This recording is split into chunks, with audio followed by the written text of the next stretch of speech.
I'm going to explain the bike, the equipment, the nutrition that I've chosen, and also the training that I've done to take on an ultra endurance record. And my intention with this is that it will be useful to anyone taking on an ultra endurance ride, because by understanding the choices that I've made, you'll be able to apply things to your own endurance rides and make them better. And I've been pretty nerdy about this. So whatever ultra endurance event you're taking on, I would suggest first starting at the end point, and reverse engineering it and working back from there. This is a strategy that's been championed by Dan Bigham. Now, it's the same for any cycling event, but super critical in ultra endurance. So in my case, I was trying to break the record for the most US states visited by bicycle in 24 hours. Now, knowing that's what I'm trying to do, I can analyze the parkour, I can analyze the route, and I can see which kind of bike is going to be the best for that. And on paper, the fastest bike was an out-and-out time trial bike. But I didn't use a time trial bike, I used a road bike. So why didn't I use a time trial bike? Well, for many good reasons. The first one is that I don't train a lot on time trial bikes. Now, arguably I could have done for this event, but where I live, it's difficult to do that. The roads aren't suited towards it. And also I have to do a lot of other riding on road bikes as part of things I'm doing for my job here at GCN. And also the actual parkour itself, although on paper a time trial bike will be faster if you just look at purely aerodynamics, the route's actually very complicated. It's going to pass through a lot of busy urban areas with a lot of junctions or intersections, if you're from America. And there's also bike paths and roads that aren't that suited to TT bikes. If you've ridden a time trial bike, you'll know what I mean when I say a road that's not suited to a TT bike. And so I felt I would be much more comfortable on an Aero road bike. So I went for the Canyon Aero CFR because the beauty of that bike is it's a halfway house. You can actually modular fit on some tri-bars onto it. And you're not actually giving up that much in terms of aero once that tri-bar cockpit is fitted onto it. And it gives you the versatility to use the drops and the aero bars as well. So for me, that was the perfect solution. And having measured the aerodynamics of it, it was rapid. Now, for a lot of ultra endurance rides, if the roads are suitable for it, then the time trial bike is going to be the best option in a lot of instances. And so if you're not comfortable riding it, I would say just put the time in and make sure that you're used to riding a time trial bike for very long distances. It is possible to ride a time trial bike for 24 hours. You might want to relax your position a bit. But that's the other thing. In terms of the bike setup itself, my position was a little bit more relaxed than what I would normally do. And that makes a lot of difference, especially in terms of relieving pressure on your hands. Now, the other thing that helped make the bike absolutely rapid was the wheel choice. Now, I don't find that super deep wheels affects the handling of a bike detrimentally as much as a lot of people make out, especially at my weight, which is about 70 kilos. I don't really encounter many issues. And so I went for a full disc in the rear because it's so much faster, and then a nice deep front. So our friends at Princeton provided with some amazing wheels in the Blur disc and the Mac 7580 in the front. So that's a sort of changeable profile, 75 to 80 millimeter dip. The wavy profile also helps with the stability of that wheel. And they did some amazing custom graphics on them as well, which look absolutely sick, which was amazing. But that's sort of getting off topic. But those wheels, amazing, very fast, very nice hubs. And as a rule of thumb with this, generally aero is faster. Even though there are some climbs on this route, I was able to calculate by plotting the route and analysing it in software like my Windsock that it still comes out trumps, even with the slight weight penalty of a disc wheel and a deeper front wheel. Aero is just king on a long ride like this. So with that in mind, I've gone for 28mm tyres for a little bit more cushioning, a little bit more comfort. There's also a few sort of off-road sections in my route as well, which I was able to identify. Very compact, light gravel, but that would have been better for that as well. So they were set up tubeless because minimises puncture risk, and also if you do get a puncture, you can plug them. So I had my Topeak Elementor saddlebag ready to go plugs on the outside so I can grab those quickly and just plug something if I have an issue. So that was all ready. And naturally the tyre pressure was optimised because tyre pressure just makes a huge amount of difference. And people underestimate this. And I still think that people might go on things like the Silka tyre pressure calculator and do their tyre pressure, but they're cutting corners. So measure your tyre measured width with the Silka calculator on the wheels that you have with verniers, and measure your system weight. So on the morning of the ride, get your bike, get your kit, all the stuff that you're going to set out with, and stand on some scales and weigh yourself so you know the total system weight. Now mine was 85 kilograms, and so I based my pressure on that for the surface that I was going to be riding on, and well, it was 80 psi front and rear. Of course, waxed chain, wasn't going to forget about that, but sort of a modification to that, I used an endurance chip in the waxed chain. Now my target event was not going to be longer than 24 hours. And so what's perfect for that is Silka's endurance chip, because it extends the life of your wax to around 24 hours. I actually find it goes over that, which is great. And so ideal for this. But wet conditions can shorten the life of the wax. So I would say look at the weather for your area where you're going to be riding. And I think even if I was taking on a multi-day event, something like the Transcontinental, I'd start with a waxed chain with multiple endurance chips in the wax just to really have that long life wax, and use that as long as I could. But then I would also carry some separate lube in my saddle pack or something that was a drip-on lube, not the drip-on wax because that needs to sort of dry out and cure, but I would take something like a Silka Synergetic to top that up. And so I did have a small Silka Synergetic with me. I decanted some into a little sushi soy sauce bottle that I'd repurposed. That was just in the event that it did rain and the chain got really wet and the wax washed off, I could reapply some lube to it on the fly, which would be good. So onto the cockpit of the bike, and probably the most key bit of equipment, really, aside from the bike itself, was my computer. So this is a Wahoo Element Ace.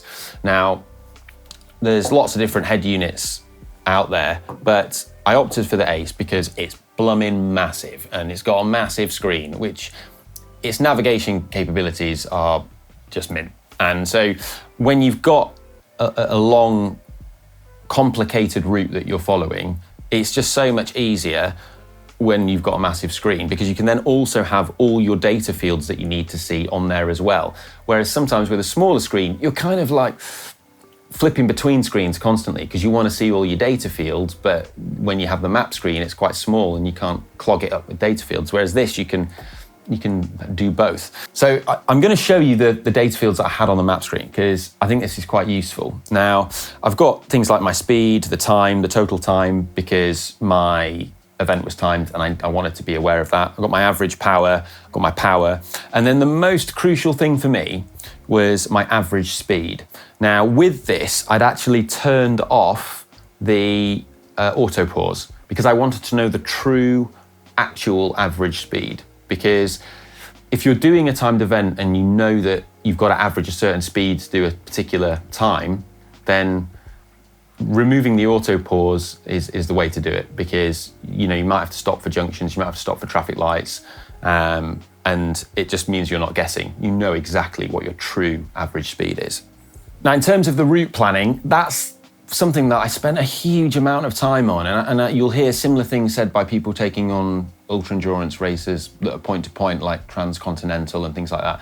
The route planning, it just is just everything, and it's always a trade-off. You're trying to balance up things like, is this a fast road? What's the elevation? You're trying to minimize elevation, you're trying to minimize stopping time, you're trading off against how direct is the route. But then there's other things that you need to think about, like, are these roads fast roads for cycling? Because the most direct route might not always be the fastest if there's lots of traffic lights, or you might encounter a movable bridge or something that's going to open. If you get stopped by a bridge that's opening for a ship to pass, it can really slow you down by like 30 minutes. So you need to think about things like this. I use a combination of different apps. So I was looking at things like Komoot and also Strava, and then cross-referencing things and looking at them. Very useful tools that sort of I find complement each other. They're really useful because they can help you find really good routes that are used by local cyclists. They can help you identify good bike paths, good roads. But there's other things that you should be aware of as well. So I would suggest thinking about the time of the day that you're going to be riding in a particular area. So at certain times of the day, places are going to be quieter. And so if you're going to be riding through a very busy place, like I was going to be riding through New York City, I was deliberately going to be riding through there in the small hours because I knew that would be the quietest time and therefore the safest and the fastest. Now, on my ride, if you've seen the main GCN video, you'll see that in my ride, I came off on a bridge, unfortunately, that was a metal grid bridge. But Komoot had flagged this as a thing to watch out for. And, you know, it just how it happened that in the heat of the moment, in the crazy storm I was riding in, I forgot and missed it to my detriment. But anyhow, the Ace, absolutely mega for ultra rides. The other key bit of kit that syncs to this was I was using the radar light. Now that then provides you with nice notifications on the side of your bike computer as to when cars are coming behind you. Now, some of the roads that I was riding on in the US weren't particularly cycling friendly, and they were pretty busy areas with quite a lot of cars. And so having a light that flashes to those drivers that are coming behind me because it detects them, and then also notifies me of cars that are approaching and their speed that they're coming up behind me, was really useful and actually a pretty blooming good safety feature to let me know and give me greater situational awareness, especially so when I was riding in a horrific storm. And this was also connected to my other sensors, so I've got my heart rate strap and also my core temperature sensor. More on that in a minute.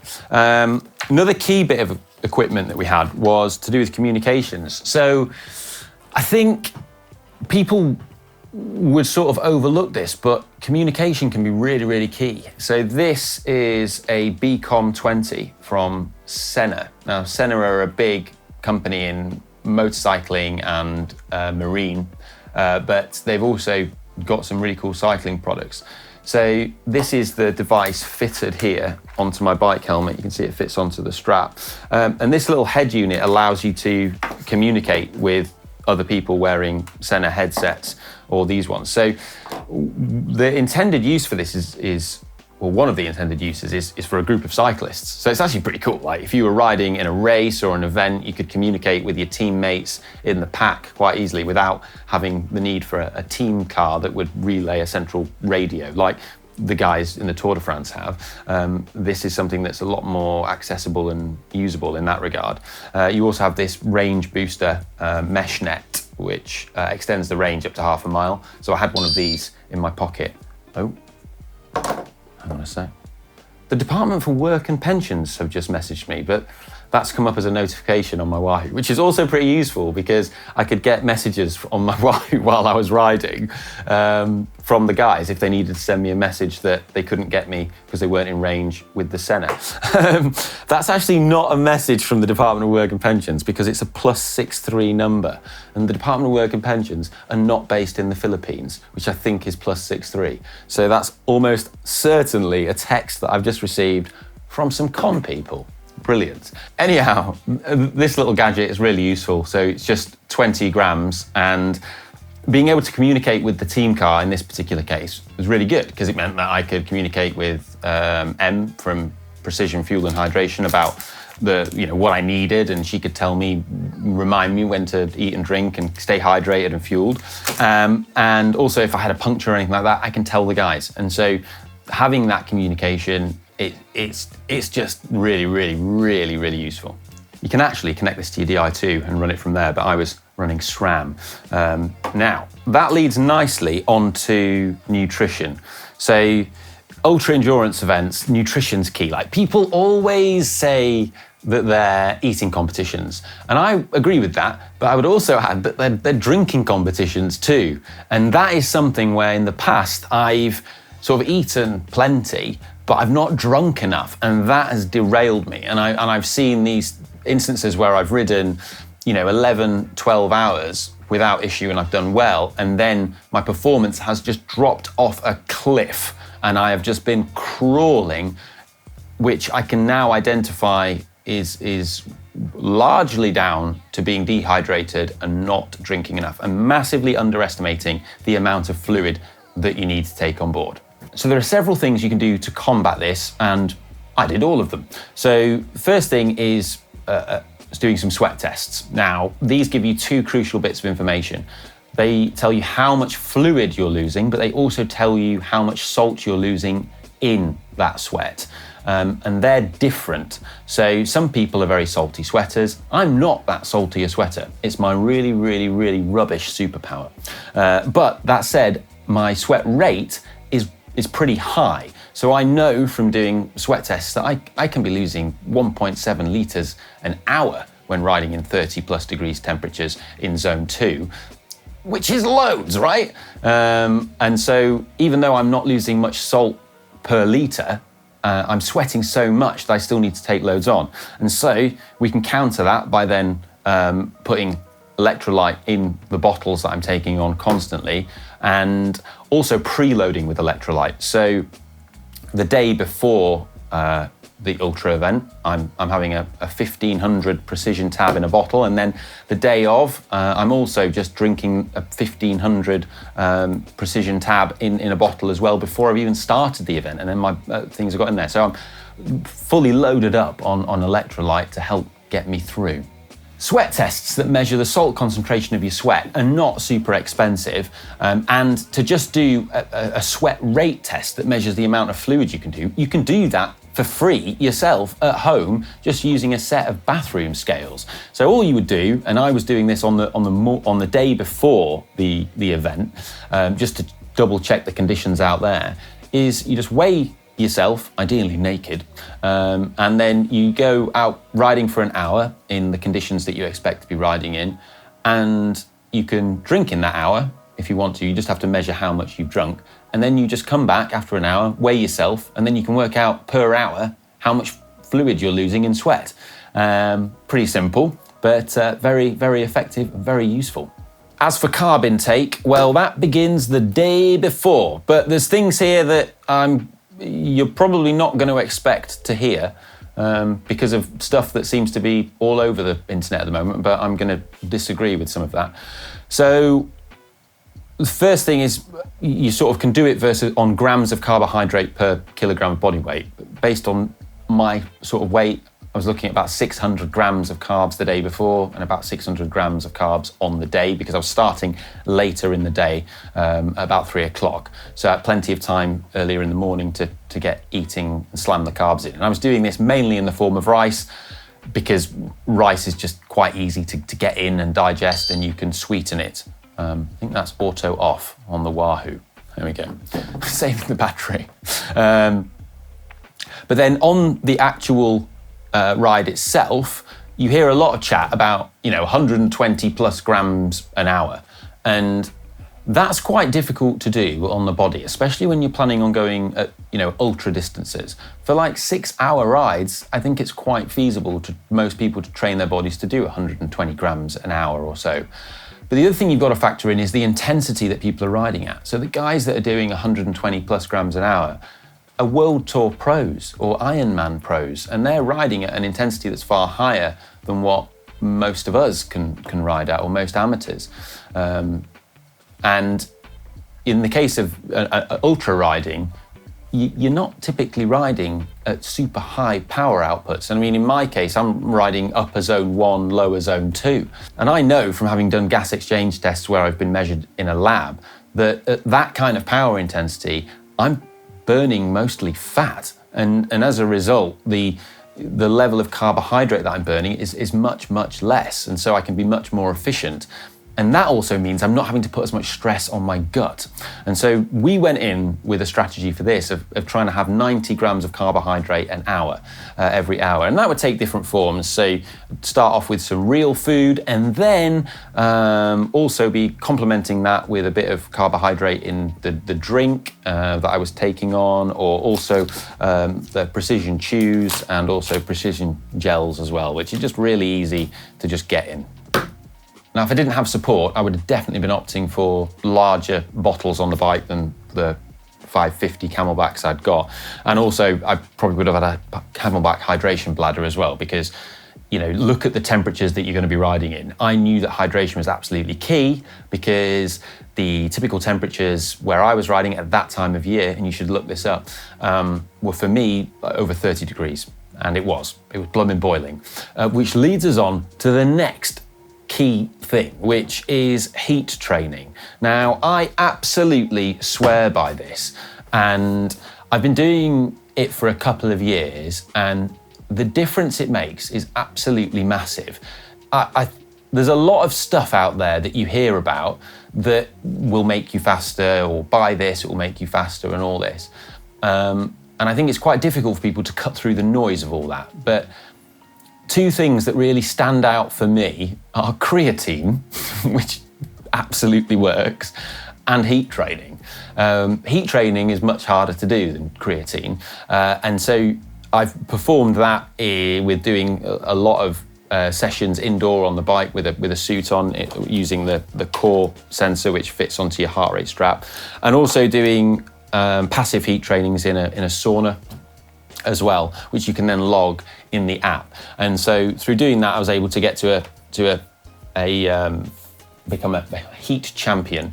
But the difference it makes in terms of when I'm then riding at a given intensity in the heat, I just find that my heart rate does not then disconnect and go really high. I don't start to overheat. My body starts sweating earlier. I sweat a lot more, and my body's far more effective at cooling itself. And it's a great feeling to be able to sort of do that training and then see the improvement it makes in you. And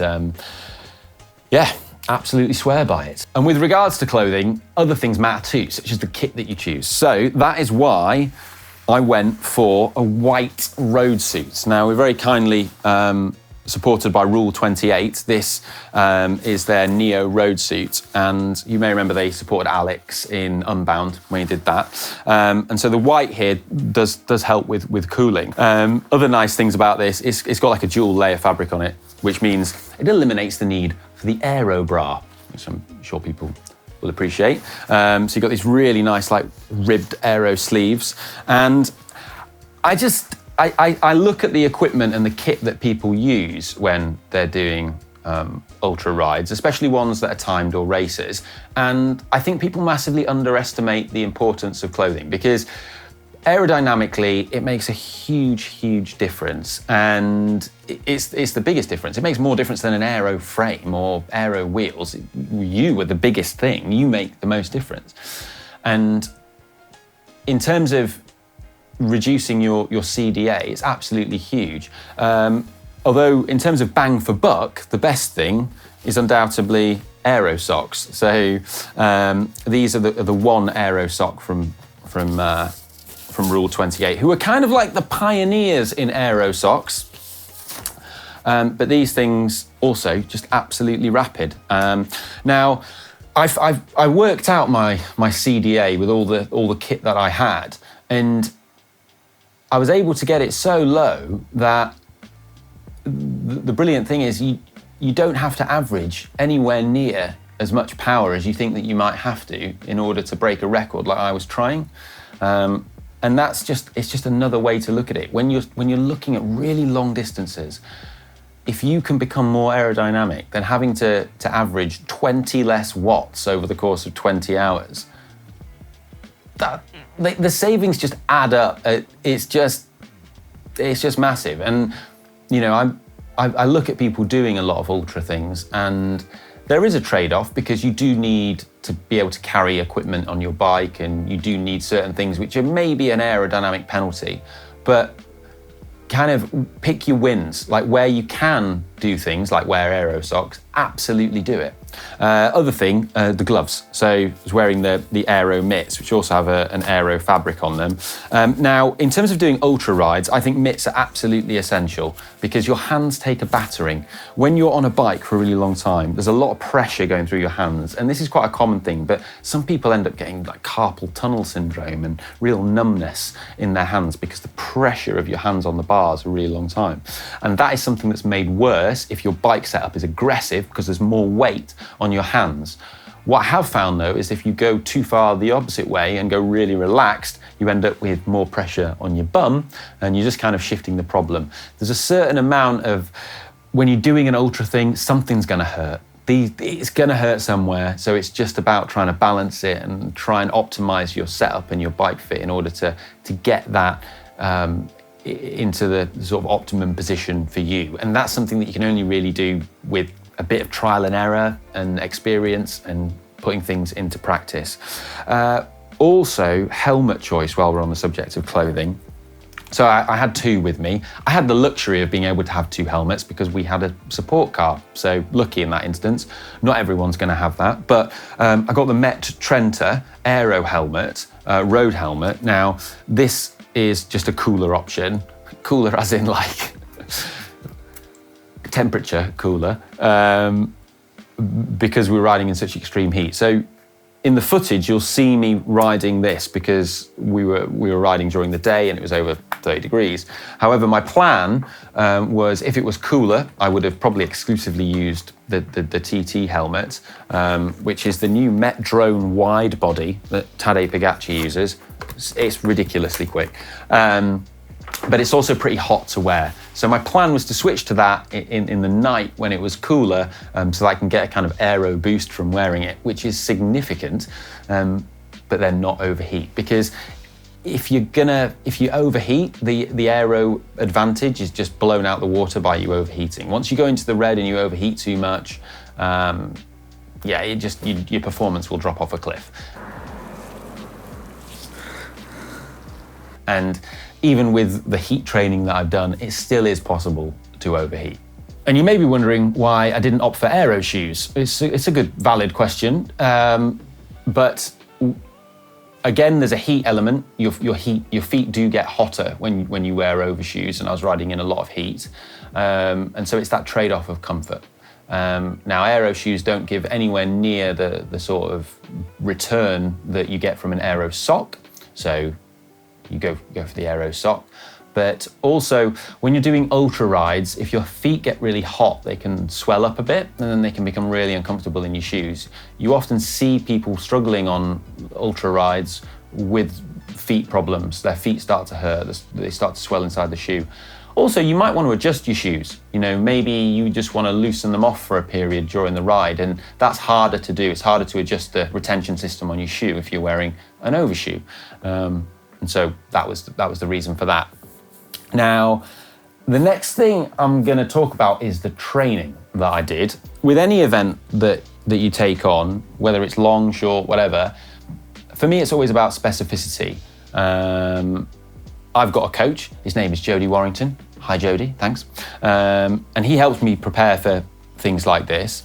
And so the first thing we did was, starting out in like November of last year, I was doing strength training, 2 or 3 gym sessions a week. That then sort of tapered off into sort of 1 maintenance session a week up until about April, because then I just didn't have the time with all the traveling I was doing and all the other riding that I was doing and other commitments to sort of maintain that. But it did put me in really good stead, and I felt that really is something that has helped me this year be really strong, and I've been able to do really good power for me on the bike.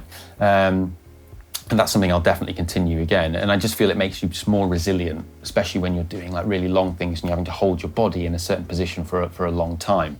Now, the other big physiological thing you're going to have to be able to do in an ultra endurance ride is just chug along at that diesel pace for hours and hours on end.